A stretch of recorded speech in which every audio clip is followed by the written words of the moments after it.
ang makasaysayang Yukon Cave na nandito sa Guam, teritoryo ng US. Pumunta kami doon sa daanan ng Yukon Cave. Saka mayroong toilet kami na daanan, mayroon akong mga kasama. Bago pumunta, pumasok muna sa toilet. Nag video sa loob. So pagka tapos noon, proceed na kami sa patutunguhan. Yung daanan talagang malinis pero luma na, may hawakan sa gilid. May hawakan. At saka talagang malinis hanggang sa pag-umpisa namin sa paglakad hanggang sa dulo. May nakasalubong din kaming mga tao, mga Pilipino rin galing doon na nanood din sa Yukon Tunnel. Enjoy kami na pagpunta doon dahil gustong gusto ko na manood doon sa sinasabi dahil rinig ko lang to, nakita kay Surigao sana vlog about sa Yukon Cave. So nandito pala sa Guam. Ito yung na-preserve kung gaano kalalim yung kanyang ginagawa na cave. So ito si Sergeant Yuko, yung mga picture niya pagka recovered siya sa treasure hunter. Hindi, yung hunters. Siguro mga ngaso sa Guam. Mga Chamorro, ito yung mga tao sa Guam. Mga 28 years siya nakatira dito. Na-recover siya 1972. Itong entrance. Yun ang entrance. Ito yung pinakadulo at saka mayroong ventilation na maliit sa kanyang ginawang tunnel. Magandang pagkagawa ito dahil talagang pinag-aralan.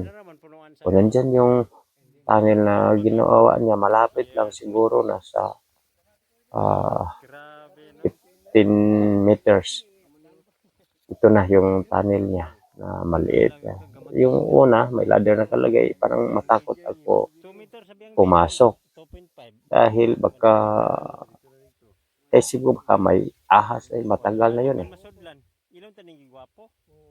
Parang gusto ko talaga dahil minsan lang tayo makapunta ng mga lugar na ganyan na may makasaysayan na history galing World War II pa hanggang naging na yan, tourist spot sa buong mundo, yung Yukon Cave or tunnel na ginawa ni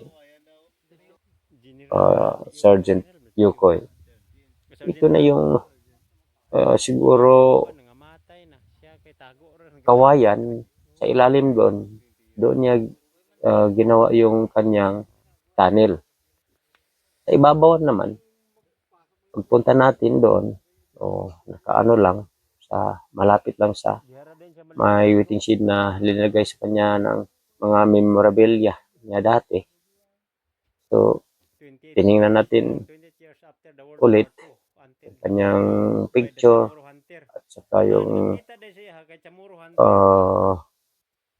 Sergeant Yukoy na mga history, paano niya ginawa, paano siya na-recover.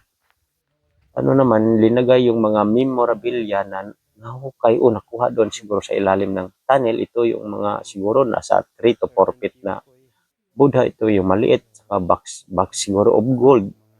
Yan kasi dahil ginagawa nila ng mga memorabilia galing dito na sa kawayan na to, sa ilalim.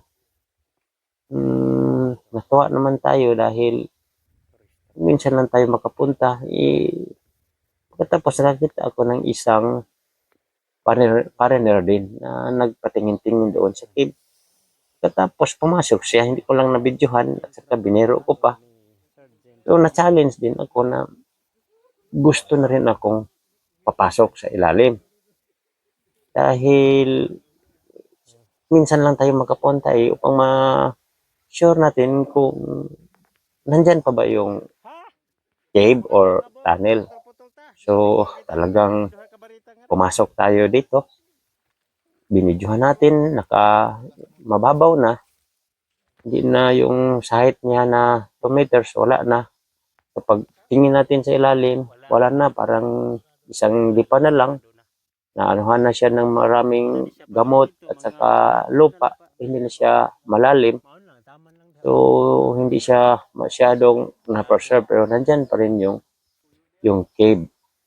So, happy naman tayo dahil sa wakas, nakapasok rin tayo.